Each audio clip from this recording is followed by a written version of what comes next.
Hello friends, welcome back to my YouTube channel Vaidyan institute. आइए आज हम लोग क्लास 10th का मैथ पढ़ेंगे। तो क्लास 10th का मैथ का दो चैप्टर मैंने दो भाग में डिवाइड करके मैंने डाल दिया है। चैप्टर 1 का ये तीसरा है 1.3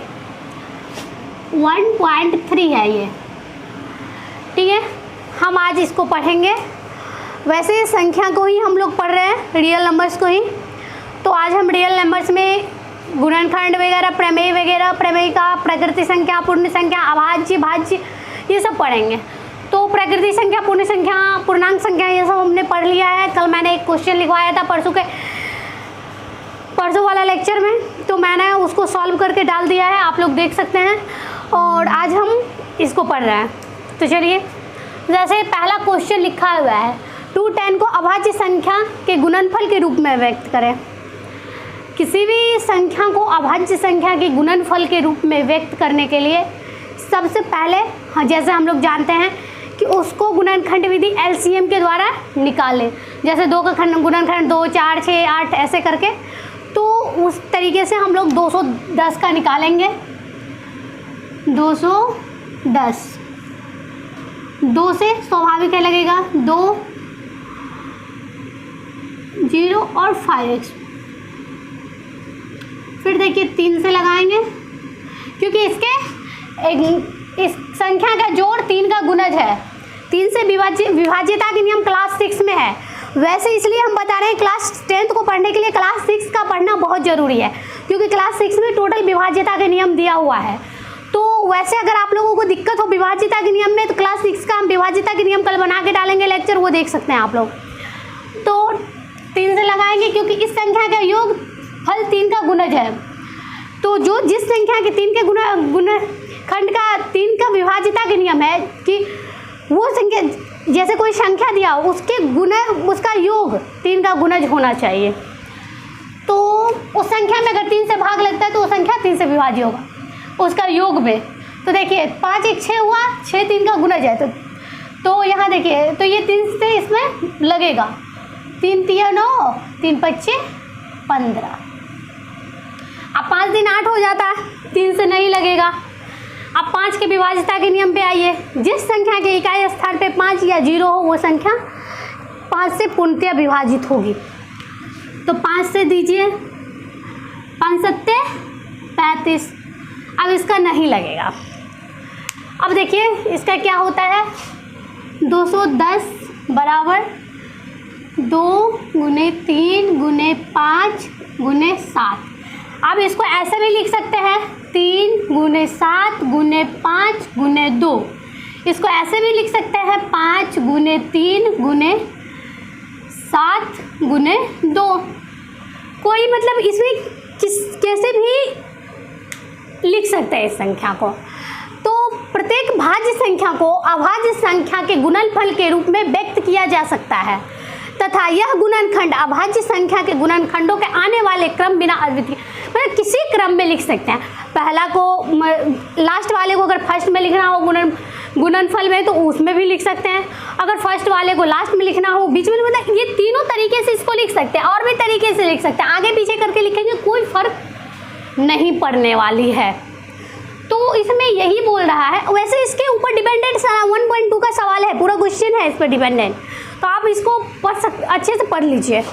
तो इसको कैसे भी लिखेंगे तो 200, उसको गुणनफल करने के बाद 210 ही आना है।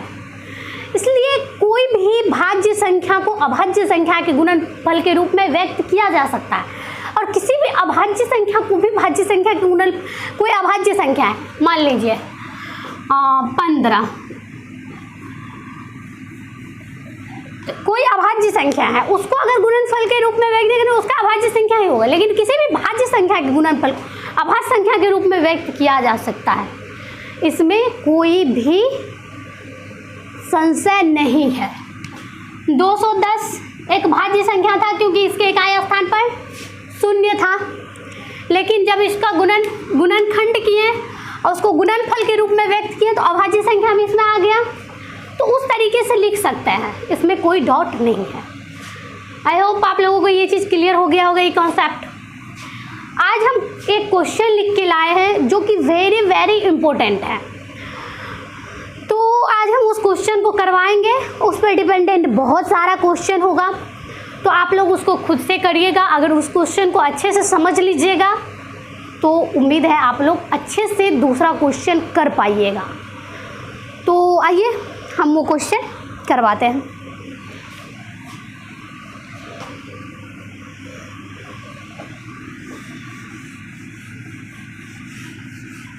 और बेहतर होगा आप लोग विभाजिता के नियम को, अगर जिन बच्चे को नहीं याद होगा वो याद कर ले, अन्यथा कल हम लेक्चर डालेंगे इससे डिपेंडेंट विभाजिता के नियम पे, तो वो आप लोग देख भी सकते हैं। उसको देख लीजिएगा, एक दो बार सुन लीजिएगा तो आप लोगों को याद हो जाएगा, क्योंकि उसमें हम लिखवाएंगे नहीं, सिर्फ हम लेक्चर देंगे।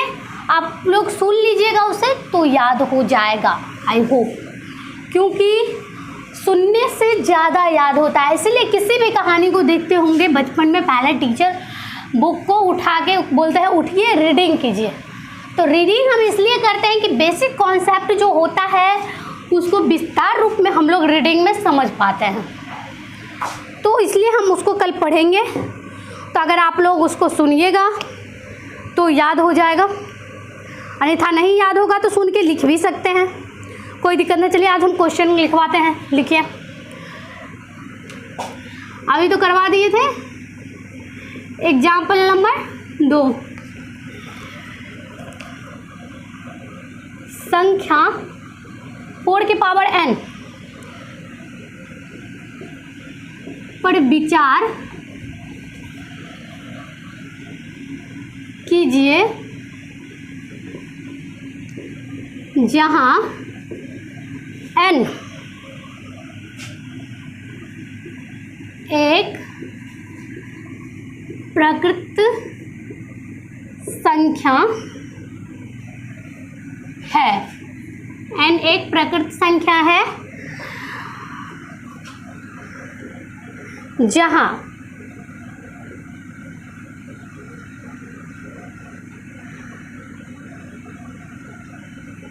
संख्या है n का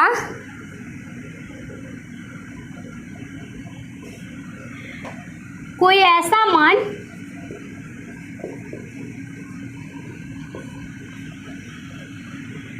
n का कोई ऐसा मान जिसका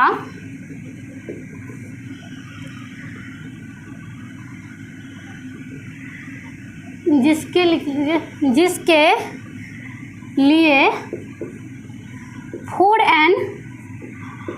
4 की पावर n अंक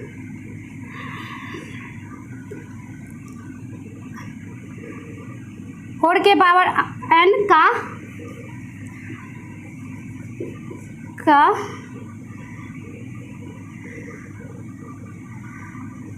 4 की पावर n अंक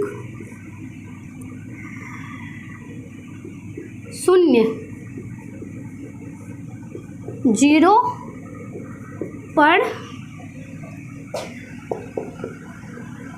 प्राप्त होता है। सबसे इंटरेस्टिंग बात यह है कि घात हम लोग क्लास 6 में पढ़े हुए हैं, क्लास 6 से ही घात स्टार्ट है। तो अगर आप लोग क्लास 6 का मैथ पढ़े होंगे घात, तो आप लोगों को ये क्वेश्चन अच्छे से समझ आए। और हाँ, प्रकृति संख्या हम इससे पहले प्रकृति संख्या का डिफिनेशन लिखवा चुके हैं। अगर उसे आप लोग उस लेक्चर को सुनिएगा तो आपको पता चल जाएगा प्रकृति, क्योंकि इसमें इसका भी जिक्र है। जहाँ 4 के पावर n एक प्रकृति संख्या है। और दूसरी बात, n का कोई ऐसा जिसके लिए 4n अंक 0 पर प्राप्त होता है, यानी n का जो मान है मतलब वो 0 पर होता है, मतलब कि जैसे स्क्वायर में कीजिएगा तो उसका मान 0 में प्राप्त होता है। तो इसलिए हम लोगों को घात पढ़ना बहुत ज़रूरी है। घात का अगर अच्छे से नॉलेज होगा तभी हम लोग इसको समझ पाइएगा आप लोग।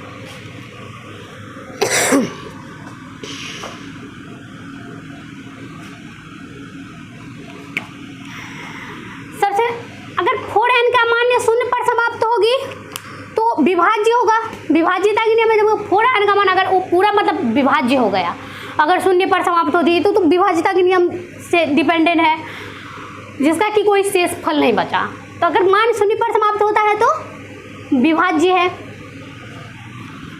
तो इसका लिख लीजिए आप लोग, 4n मान शून्य पर समाप्त होती है तो वह विभाज्य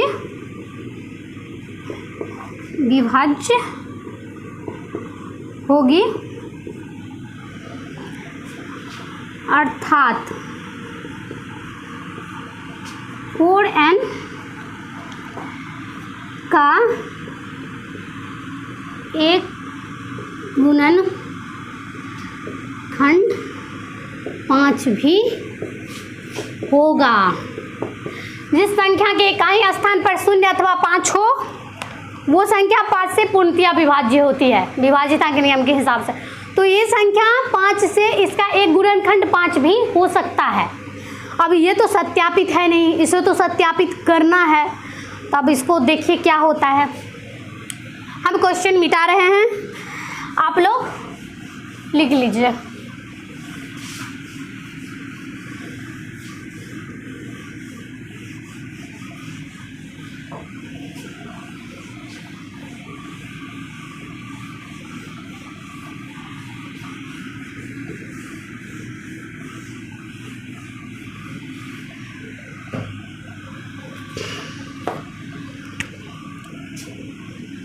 फोर की पावर n बराबर 2 गुने 2 पावर n, या फिर u लिख लीजिए 2 के स्क्वायर पावर n, या 2 स्क्वायर n। यहाँ हम देखते हैं कि 4n के अभाज्य गुणनखंड में अभाज्य संख्या 2 ही आ सकती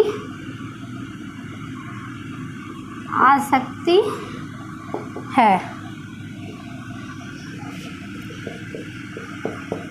गणित के आधारभूत प्रमेय के अनुसार के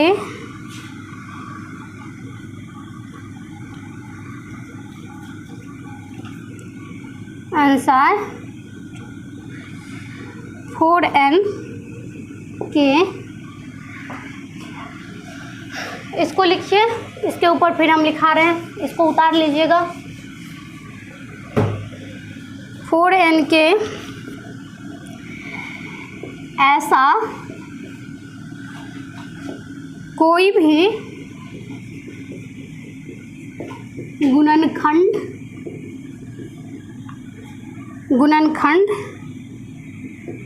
संख्या 2 के अतिरिक्त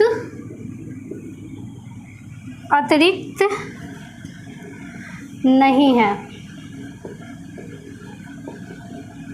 जिसके लिए 4n पर 0 पर समाप्त हो, जिसके लिए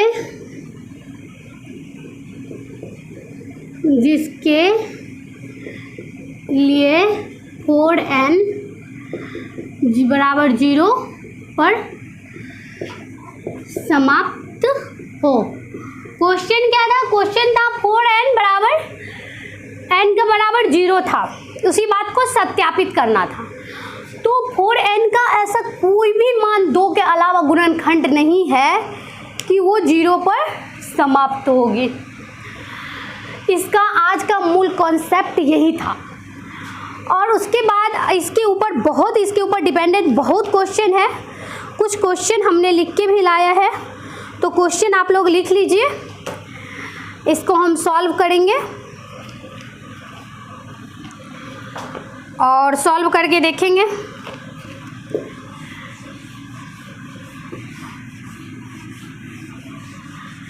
एक क्वेश्चन और है जिसको हम अभी करवाएंगे, उसके बाद ये चैप्टर का फिर एक पार्ट और एक लेक्चर और बचेगा। उसको डालने के बाद ये रियल नंबर्स ख़त्म हो जाएगा।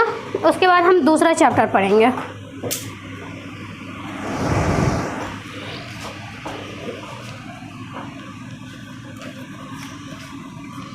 क्वेश्चन है एग्जाम्पल 2, संख्या 6 और 20 के अभाज्य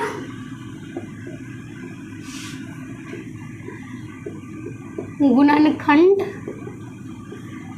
विधि से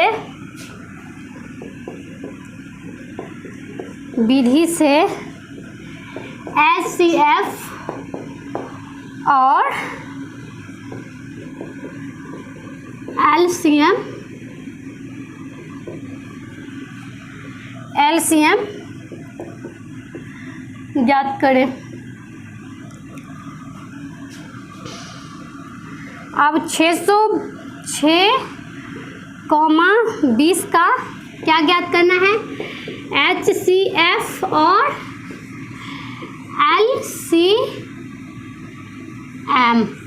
लघुत्तम समापवर्तक और महत्तम समापवर्तक सबको आता होगा, ठीक है। तो पहले हम LCM निकाल लेते हैं 6 का। सबको पता है 2 से लगेगा, 2 तिया 6। अब नहीं लगेगा तो 6 बराबर 2 गुने 3। अब 20 का निकाल लीजिए, 2 से 10, फिर 2 से 5। अब 20 बराबर हो गया 2 गुने 5। और जैसे इसको लिख लीजिए 2 के स्क्वायर गुने 5। नोट कर लीजिए क्योंकि क्वेश्चन इजी है।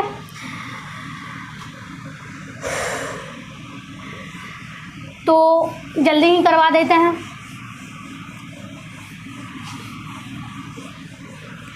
अब 2 दोनों में उपस्थित था तो 2 स्क्वायर इस अभाज्य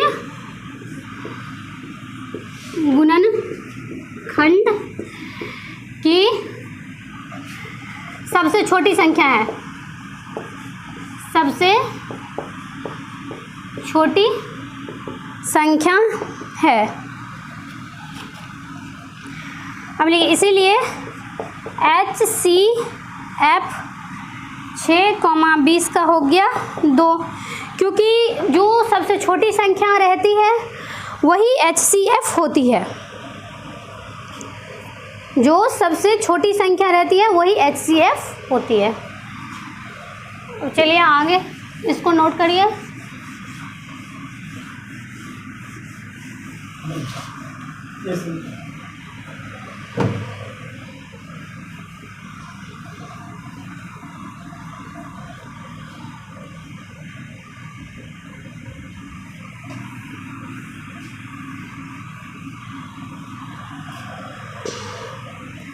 अब LCM 6,20 का LCM आपको पता है 2 गुने 3 हुआ था 6 का, और 20 का हुआ था 2 गुने 2 गुने 5। अब देखिए 2 का स्क्वायर हो गया, 2 दोनों में स्थित है, 3 गुने 5 इक्वल टू, अब 2 दूनी 4 गुने 3 गुने 5 इक्वल टू 60। अब HCF गुने LCM, इसको सिद्ध करने का कि हम जो किए हैं वो सही है कि नहीं, उसको सिद्ध करने के लिए हमको इसका प्रयोग करना पड़ता है कि हम जो किए हैं वो सही है कि नहीं।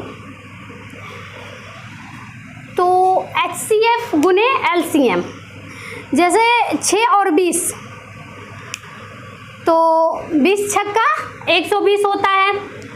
6 और 20 के लिए 6 गुने 20 इक्वल टू 120 हो रहा है। 6 का HCF और LCM ज्ञात करना था। अब हमको इसको सिद्ध करना है कि हम HCF और LCM जो ज्ञात किए वो सही है कि नहीं। तो देखिए HCF हो गया, HCF कितना था मेरे पास 2, LCM कितना हुआ 60। एक मिनट, 6,20 का हमको HCF आया था, महत्तम समापवर्तक 2, और LCM कितना आया है 60। अब इसको सिद्ध करने के लिए 2 गुने 60 इक्वल टू 120, ये भी और ये भी दोनों बराबर हो गया। तो हम जो किए हैं वो एकदम सिद्ध है, हम जो ये विधि किए हैं वो एकदम सिद्ध है। किसी संख्या का जब हमको दो संख्या के HCF निकालना हो तो जब हम दोनों का गुणनखंड करते हैं उसमें जो सबसे छोटी संख्या आती है वही HCF माना जाता है। और LCM का तो आपको पता है दोनों में जो है वो ही होगा, 2 का घात 1, 2 का घात 1 हुआ तो 2 ही हुआ, और 2 आया तो 2 का स्क्वायर हो गया और 2। जैसे देखिए इसका LCM आया था 2 गुने 3, अब इसका आया 2 गुने 2 गुने 5, तो इसका 2 का घात 1, 2 का घात 1, 2 का घात 1। अब इसका गुना कर दिए तो 2 दूनी 4, इसका तो घात 1 ही है, तो 2 तो दोनों में स्थित है तो कॉमन हो गया, तो 2 का स्क्वायर हो गया, और 5 और 3 का कुछ नहीं है तो 5 और 3 हो गया, तो 60 हुआ LCM। और HCF 2 था, 60 गुने 2 120, और 6 और 20 का निकालना था। 6 और 20 को अगर गुना करते हैं तो 120 आता है, 120 वो है। HCF LCM मिलाकर सिद्ध करने के लिए किसी भी से अगर हम सिद्ध करना है तो HCF गुने LCM और 120 आ गया तो सिद्ध हो गया। चलिए अब नेक्स्ट लेक्चर देख लीजिएगा आप लोग, उसके बाद हम अगले टॉपिक पे बढ़ेंगे, दूसरे पे 1.3 करके। और संस्कृत का मस्ट बात कि हम संस्कृत का लेक्चर एक डाले थे, दूसरा लेक्चर हम डालने वाले हैं, तो आप लोग उसे ज़रूर देखें और प्लीज़ लाइक एंड सब्सक्राइब।